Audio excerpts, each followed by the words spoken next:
bestselling period. This one might have stayed at the bottom of the empty bottle with the rest if it hadn't been for the article I read that night. Less than 500 words on a site without a stellar reputation for journalistic integrity.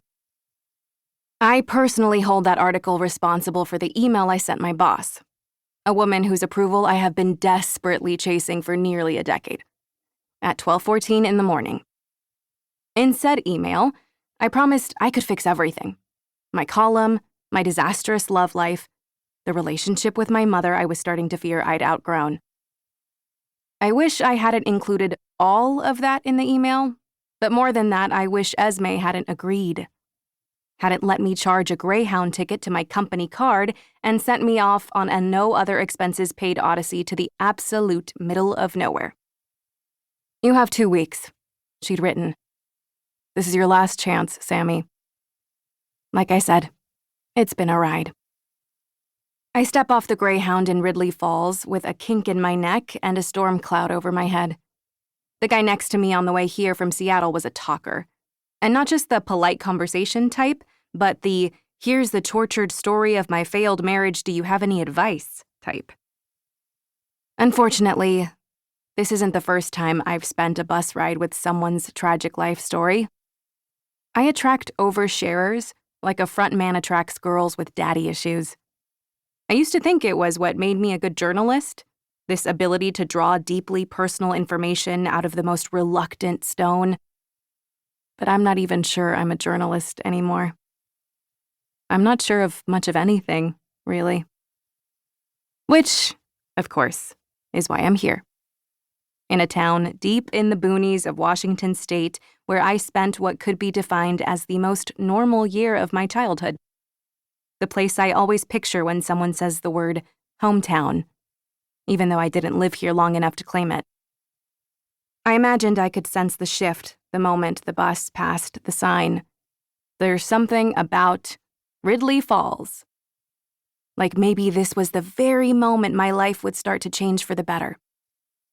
But it's been 20 minutes since then. I'm surrounded by shuffling, zombie-like Greyhound ticket holders in the closet-sized station. I try to remember the feeling of watching that sign pass. The feeling that there's something big at stake here. But it's hard not to focus on the negative. And boy, is there a lot of that. Starting with the general approach to sanitation in this building. My phone buzzes in my back pocket, and I lean my massive leopard print suitcase against my thigh, shifting aside the matching duffel and backpack to retrieve it. I wish, for the millionth time, I was the kind of person who traveled in sweats or leggings, something more comfortable than the tight, expensive jeans and satin bomber jacket I chose for myself this morning. I can hear my mom's voice in my head, chastising me for even daring to think it. "How do you know you won't be seated next to a movie star, huh? You know, I met Denzel once on a flight to Vegas." Even though I'm currently very annoyed with her, there's something about advice your mom gives you, especially when she's not really the advice-giving type. So here I am, actually dressed, even though there's literally no chance a movie star would have taken a Greyhound bus from Seattle to Ridley Falls. I know this because I sort of already know the most famous person who would ever set foot here. I shudder again, thinking of my oversharing email to Esme. But I shake it off as I extract my phone at last. There will be plenty of time for self-loathing when I'm in a place that doesn't look like it could give me tetanus. As my phone rings, the caller's contact photo takes up the whole screen.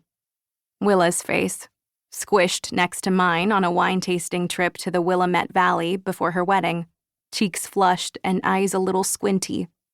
Simpler times. "Please tell me you're here somewhere," I answer without preamble. I'm afraid the guy from the bus is going to follow me to the bathroom for more free therapy. "Boundaries, babe," she says breezily. "And seriously, you need to read that article I sent you about the capsule wardrobe. Your luggage is large enough to replace Pluto as the smallest planet." "Pluto isn't even technically," I begin, then trail off, looking around frantically. The line goes dead, and I finally spot Willa in the flesh, all gawky.